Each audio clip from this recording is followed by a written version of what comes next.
Bon, Timothée, c'est quoi? Tu nous parles de tes finitions naturelles, écologiques, machin, et on te voit venir au pistolet? Il y a deux choses. Il y a le produit utilisé et la méthode d'application. La méthode d'application que j'utilise, c'est le pistolet, parce que ça va plus vite, et qui fait qu'un projet passe ou pas, c'est le chiffre à la fin de la facture. Et puis c'est quand même beaucoup moins pénible. Là, dans l'après-midi, j'ai fait toutes mes planches, mes 10 planches, sur les deux faces, 2 couches, sans problème. Si je dois appliquer au tampon à la main, je suis en permanence en train de tremper, je mets 1 heure pour faire une planche.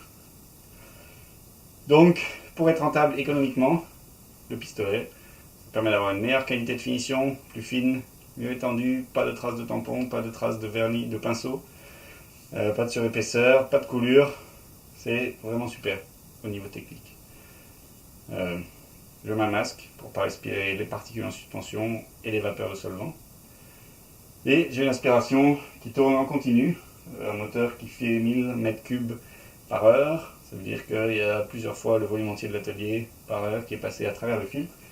Et voilà, dès que j'ai terminé, je ne reste pas dans l'atelier à respirer les particules en suspension qui restent. Quand j'ai terminé ma couche de vernis, je vais m'enfermer dans le bureau pendant une demi-heure, le temps que tout soit filtré ou que ce soit déposé. Ça, c'est ma méthode d'application que j'ai choisie pour des raisons de facilité et pour des raisons économiques.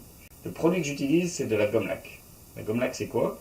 C'est ce qui est utilisé comme base de produit de finition dans tous les meubles d'ébénisterie, depuis qu'on fait des meubles en ébénisterie, donc Moyen-Âge par là, un peu après peut-être, Renaissance, jusqu'à l'arrivée des produits pétroliers, il y a moins d'un siècle. Tout était fait avec de la gomme laque. C'est des petits cristaux d'une résine qui sont sécrétés par des insectes sur des arbres en Asie du Sud-Est. Ils sont récoltés de manière artisanale. Ça se présente sous forme de petits cristaux blonds transparents pour la décolorer. Il y en a qui a été moins décoloré et qui est plutôt rouge foncé, mais qui va donner un petit peu plus d'intensité sur les finitions.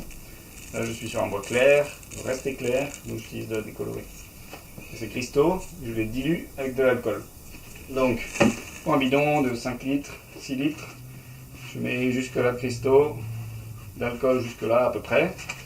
Et il faut à peu près une semaine pour que ça se dilue, donc en une semaine je le mets un peu sur le fond, un peu debout, un peu sur le fond, un peu debout.